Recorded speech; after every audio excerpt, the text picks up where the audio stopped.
Բարև ձեզ հարգելի հեռուստադիտողներ, 168 TV-ի եթերում Ռիվյուն է։ Մեր տաղավարում հյուրընկալել ենք Ազգային ժողովի Հայաստան խմբակցության պատգամավոր Լիլիթ Գալստյանին։ Բարև ձեզ Տիկին Գալստյան։ Շնորհակալ եմ մեր հրավերն ընդունելու համար։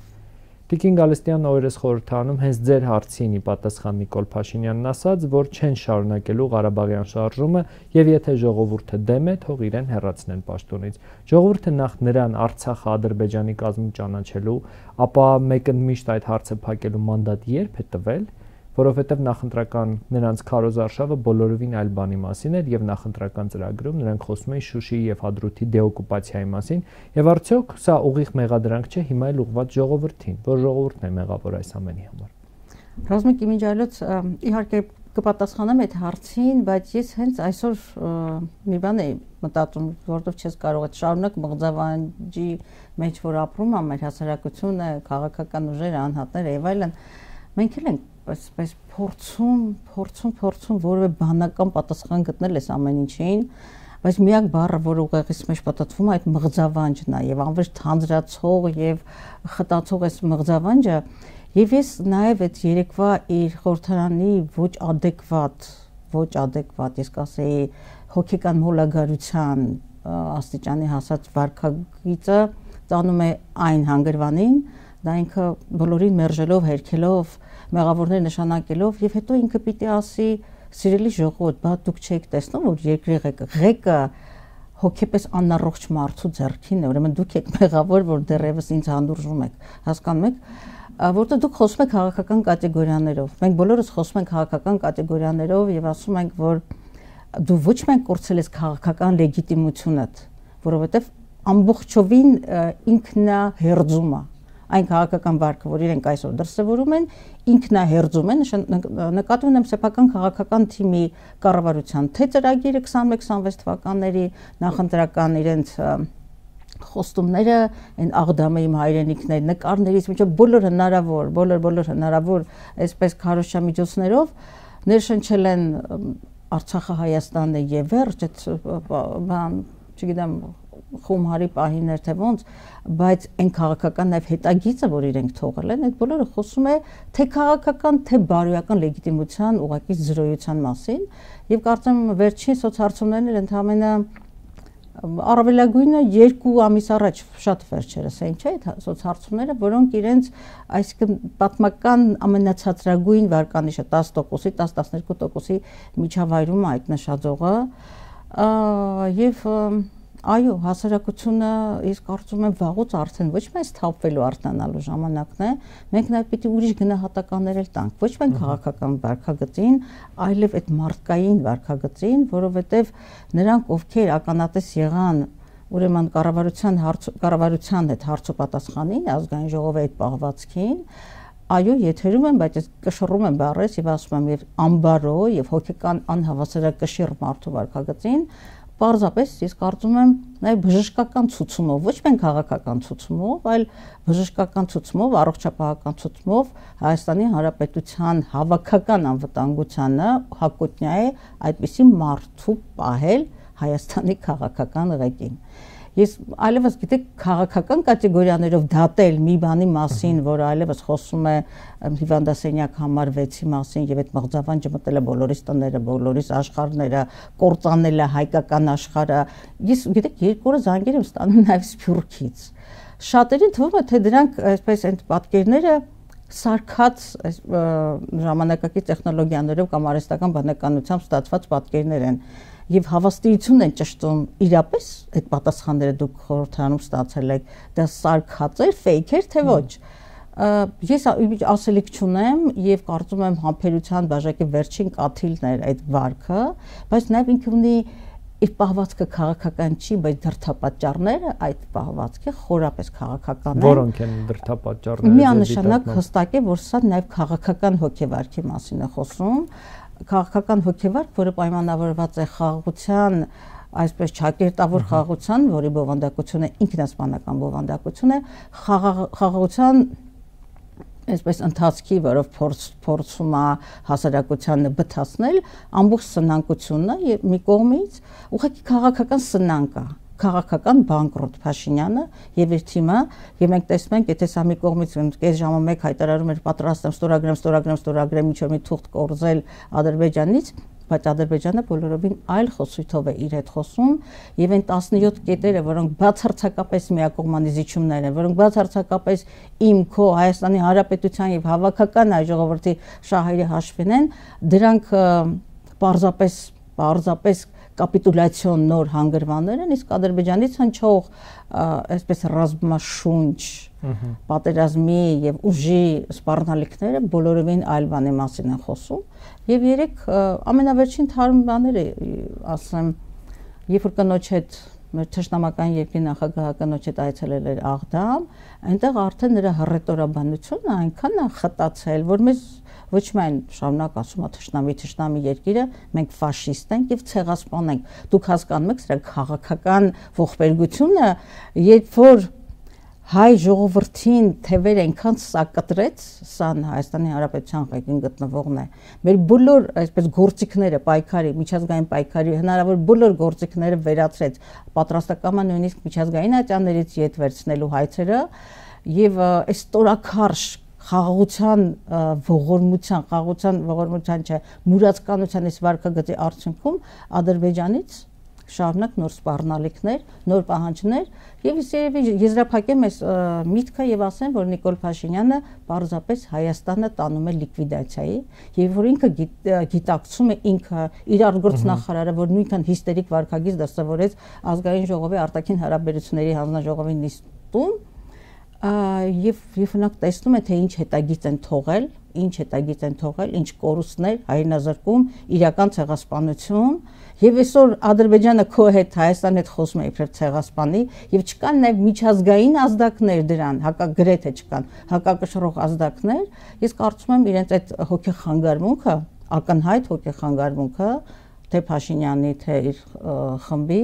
պայմանավորված է հենց սեփական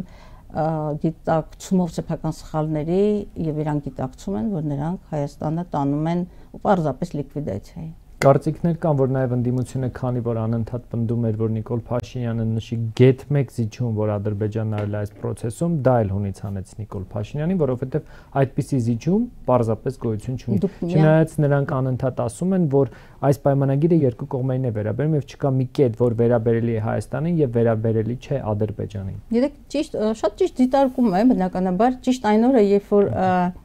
երբ որ Հայաստանը իր պատրաստակամությունը հայտնեց, այսինքն հրապարակային դարձավ, որ 17 կետերը համաձայնեցված են եւ հայաստանյան կողմից փոխզիջումային փաստաթղթի մասին էր խոսում, ճիշտ այդ նույն վայրկյանը եւ ընդ որում երկու վերջին կետերը վերաբերում էին սահմանագծի երկայնքով երրորդ ուժի բացառումին եւ միջազգային ատյաններից մեր հայցերի ետ քաշելուն, ճիշտ դրան զուգահեռ մեկ օր առաջ եւ այլն եւ ճիշտ նույն օրը արտաքին գործերի նախարարի շուրթերով Ադրբեջանի հիմնական բանագնացի շուրթերով եւ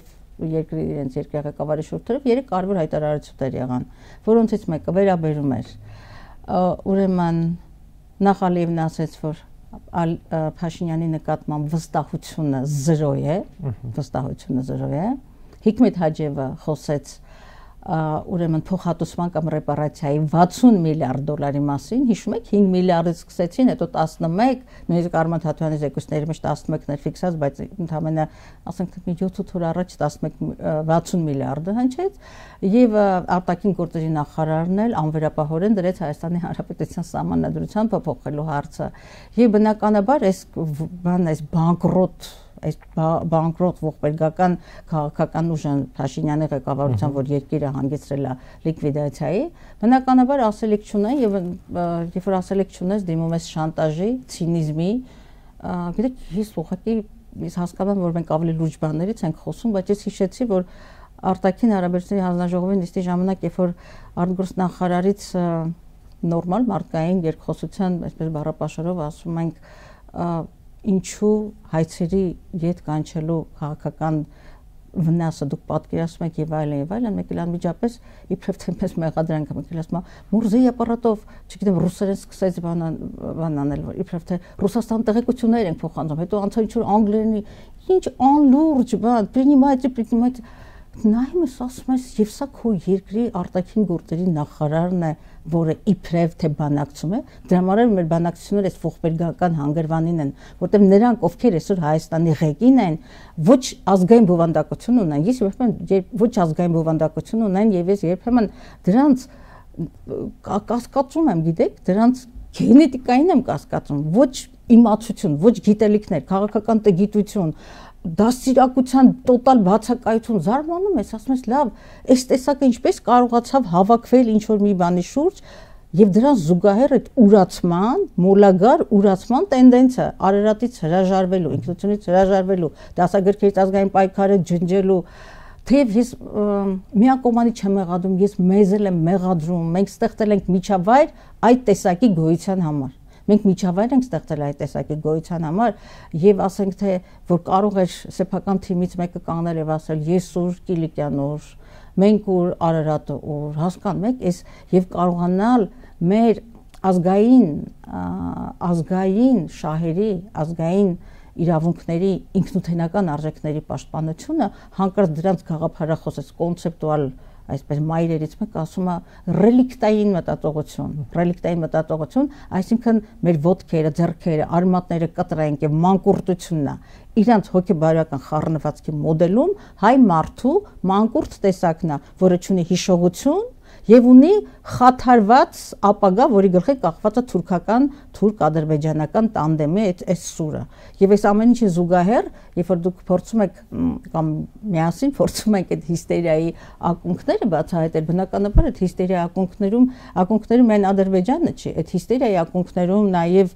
Թուրքիան է, թուրք-ադրբեջանական տանդեմն է եւ իմիջիալուց ես այստեղ կավելացնեի նաեւ իսրայելական շրջանակներից էլ չէ շարունակով, այսպես ռազմատենչ հայտարարություններ հնչում, ինչի մասին, նախ մեր տարածաշրջանը սարսափելի լարված տարածաշրջանում ենք ապրում, աշխարհաքաղաքական վերաձևումների մի շրջան ենք ապրում եւ իսրայելական շատ պաշտոն, այսպես շատ առաջատար լրատվամիջոցներ իրենց խոսնակների շուրթերով հայտարարում են, որ եթե հանկարծ տարածաշրջանում որևէ կոնֆլիկտ լինի, բնականաբար մենք պիտի ադրբեջանական կողմը բռնենք պաշտպանենք ամբողջովին ներգրավենք այդ կոնֆլիկտի ադրբեջանական կողմի եւ այդ կոնֆլիկտը նաեւ վերաբերում է Իրանա-թուրքական, Իրանա-ադրբեջանական, դուք հասկանում եք, չէ՞։ Եվ այս խայտառակ բանկրոտների քաղաքական սնանկների թիմը ես հասկանում եմ եւ բնական է որ իրենք գիտակցում են թե ինչ աղետ են բերել հայ ժողովրդի գլխին։ Տիկին Գալստյան, տեսեք, դուք երբ որ նման արձանագրումներ եք անում, ձեզ ասում են, որ մնացել եք պատմական Հայաստանում եւ ասում են միգուցե մեղավոր չեք, որ հավատում եք այդ գաղափարներին, մնացել եք պատմական Հայաստանում, բայց մեզ իրական Հայաստանն է պետք եւ իրական Հայաստանի համար ենք պատասխանատու։ Սա է իշխանությունների թեզը, ասում են խաղաղությանն այլ ընտրանք չկա, հո պատերազմ չեք ուզում, հենց նույն Արարատ Միրզոյանը այդ քննարկման ընթացքում մի քանի անգամ հենց այս թեզերն էր շեշտադրում։ Գիտեք, իրական Հայաստանը կարող է ունենալ տարբեր ինտերպրետացիաներ։ Եթե իրական Հայաստանը Նիկոլ Փաշինյանի եւ իր խմբակի իրական Հայաստանն է, որի թիկունքում 5000 մեր որդիների արյունն է, որի թիկունքում կամ դեռևս շարունակվող հայրենազրկված Արցախի հանրապետությունն է, եթե իրական Հայաստանը պաշտպանված իրավունքներով Արցախահայությունն է, եթե այդ իրական Հայաստանը այն Հայաստանն է, որը մերժում է Արցախահայության վերադարձի իրավունքը, միջազգային իրավունքի բոլոր նորմերը եւ սկզբունքները, եթե իրական Հայաստանը ոստիկանական բռնապետությունն է, եթե իրական Հայաստանը քաղաքական հալածյալներն են, եթե իրական Հայաստանը ոտնահարվող սահմանադրությունն է եւ Հայաստանում սահմանադրական կարգի տապալումը, եթե իրական Հայաստանը մոլագարների իշխանությունն է, որոնց ապացույցը նույնիսկ բժշկի այսպես մոտիկ այցել չի պահանջում, եթե դա է իրական Հայաստանը, խեղված արժեհամակարգը եւ պատերազմի մեջ ապրող Հայաստանը, պատերազմի սպառնալիքով ապրող եւ այն Հայաստանը, որին սպառնալիքի ուժով կորզում են նորանոր հողային զիջումներ եւ որի քաղաքական առաջնորդությունը կամ որի առաջին ճակերտավոր եմ ասում, բայց ի պաշտոնե առաջին դեմքն ասում է հողեն 240 կիլոմետրի համար ջնոցարի լանջերի համար պայքար չպետք է մղեմ, դա ողբերգությունն է։ Իսկ ընդդիմադիր քաղաքական ուժերը ես նախ եւ առաջ պատասխան եմ տալիս հայ հեղափոխական դաշնակցության համար, իբրև բյուրոյի անդամ եւ նաեւ իբրև քաղաքական ուժի ներկայացուցիչ խորհրդանական ֆրակցիայի, մենք բոլորովին չենք գտնի որևէ նախադասություն, որ մեզանից որևէ մեկը դեմ լինի խաղաղությանը, բայց խաղաղությունը պիտի լինի բովանդակություն, խաղաղությունը պիտի ունենա արժանապատվություն եւ այդ խաղաղությունը կամ փոխզիջումը փոխադարձ շահերի եւ փոխադարձ իրավունքների պաշտպանություն, այլ ոչ թե բան, այսպես քովրա ոտքերը սրբեն թուրք ադրբեջանական տանդեմը սրբի քովրա ոտքերը եւ դու զրկվես քո կենսական իրավունքներից եւ շահերից։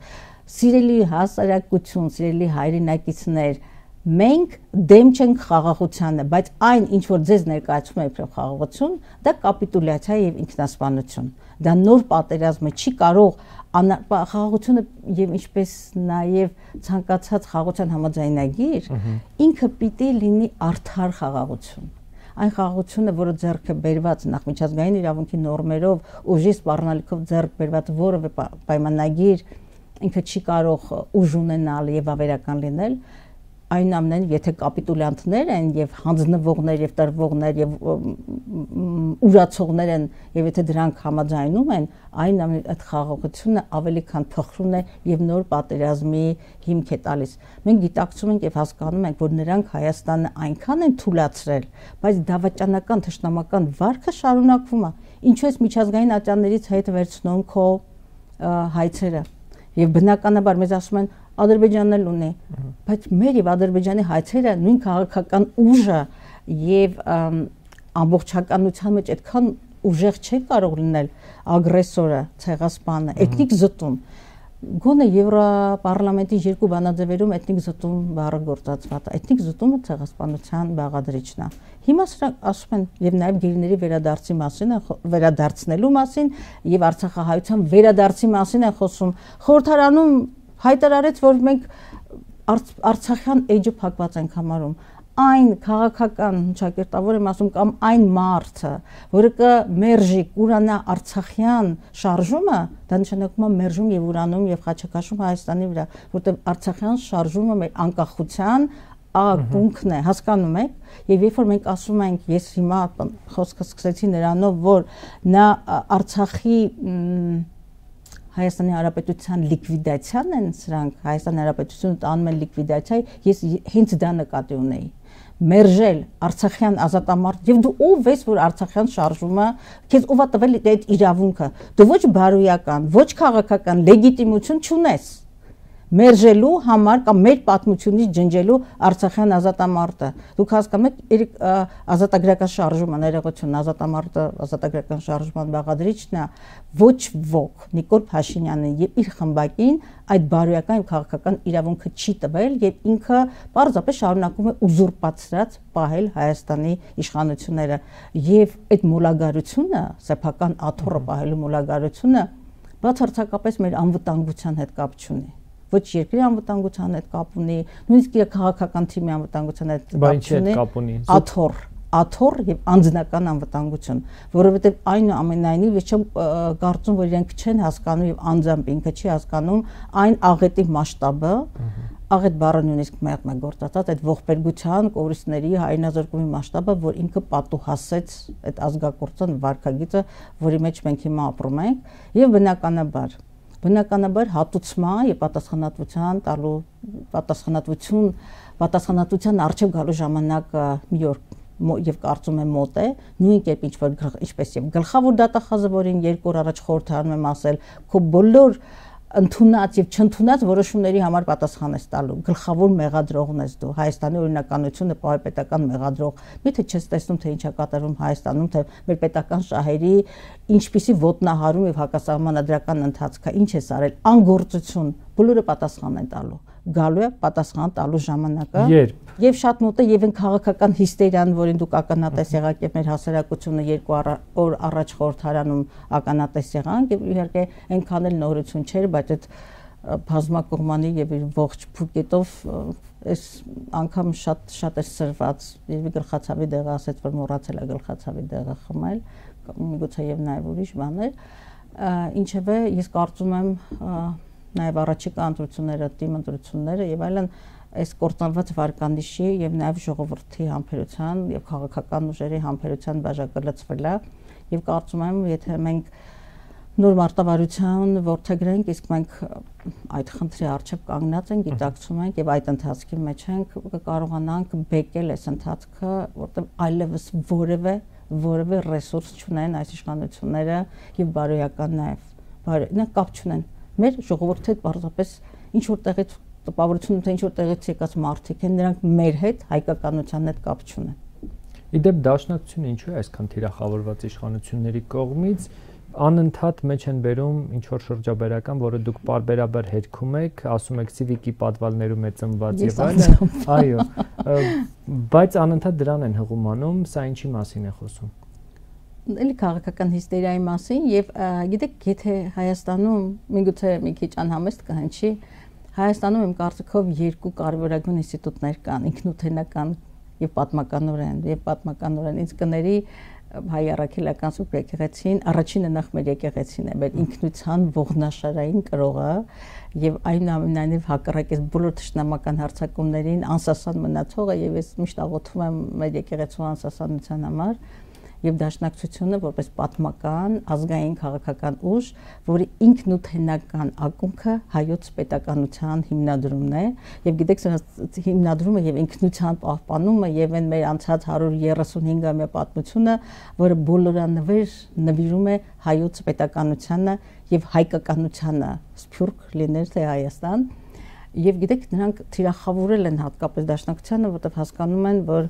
Դաշնակցությունը ավելին է, քան կուսակցությունը, դաշնակցությունը գաղափարախոսություն է։ Դաշնակցությունը հայոց պետականության, հայ մարդու, հայ ինքնության գաղափարախոսությունն է։ Եվ կա հերոս եւ հակահերոս։ Մենք իրենց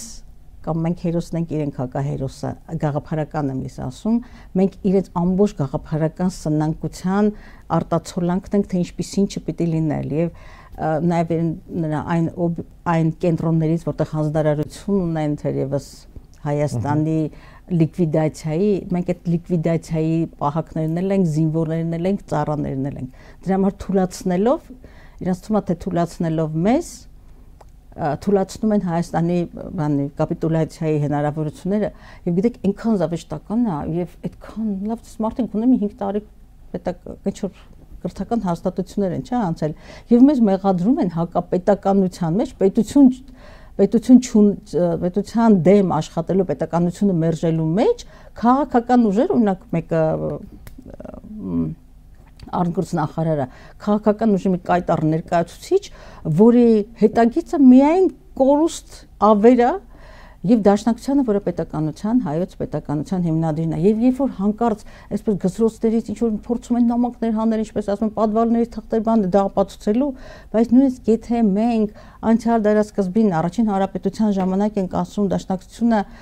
քաոսից եւ ոչ մի բանից պետություն է ստեղծել, եւ այն աշխարհաքաղաքական միջավայրը, ինչի մեջ մենք ենք եղել, հետ ցեղասպանական իրականություն եւ այլն, եւ էլի կարողանալ ինչ որ մի բուռ հողի վրա պետականություն պահել, հիմա ձեզ 30 տարվա ինստիտուցիոնալ պետություն էին տվել, 30 տարվա ինստիտուցիոնալ պետություն, հաղթանակներն էլ հետը, Արցախի կայացած պետությունն էլ հետը, ինչ արեցիք եւ